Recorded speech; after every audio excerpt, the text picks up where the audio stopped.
Israel imehakikishia ikulu ya Marekani kwamba haitofanya mashambulizi dhidi ya vituo vya nyuklia vya Iran isipokuwa rais wa Marekani Donald Trump ataashiria kuwa mazungumzo na Iran yameshindikana. Maafisa wawili wa Israel waliliambia shirika la habari la Axios siku ya leo Ijumaa.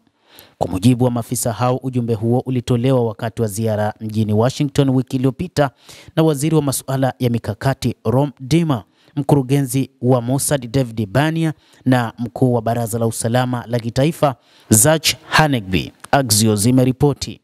Afisa mmoja aliambia Axios kwamba Israel iliweka wazi kwa Marekani kwamba hawataushangaza utawala wa Trump kwa mashambulizi yoyote dhidi ya Iran bila kuifahamisha Marekani kwanza. Tulituliza wa Marekani na kuambia hakuna mantiki ya kufanya shambulio ikiwa suluhu nzuri ya kidiplomasia inaweza kupatikana.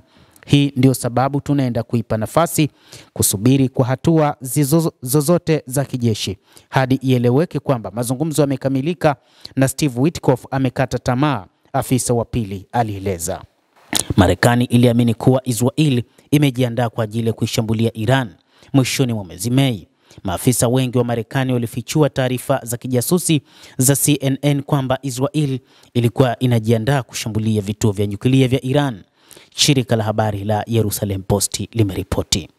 Makombora yoyote ya Israel dhidi ya Iran yatakuwa ni uvunjaji na ni aibu kwa Rais Donald Trump, maafisa hao waliambia CNN, wakiongeza kuwa inaweza pia kuhatarisha kuzusha vita vya kikanda.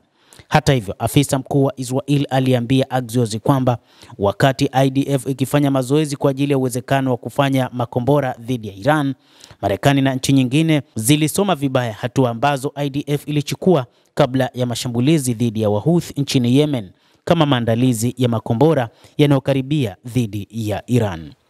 Hata hivyo, mazungumzo ya Marekani pamoja na Iran bado yanaenda tofauti kabisa. Ni kwamba kuna kutokukubaliana kwa mawazo katika mazungumzo yao, hasa suala la umiliki wa silaha za nyuklia, lakini pia Marekani imeenda mbali zaidi na kuitaka Iran iachane kabisa na mpango wake wa kutaka kurutubisha uranium, jambo ambalo Iran imesema halitowezekana, na kwamba katika suala hilo Iran imesema haitokubaliana na jambo hilo na ipo tayari kwa vyovyote juu ya suala hilo kama Marekani itaamua kufanya vita dhidi ya taifa hilo la Kiajemi.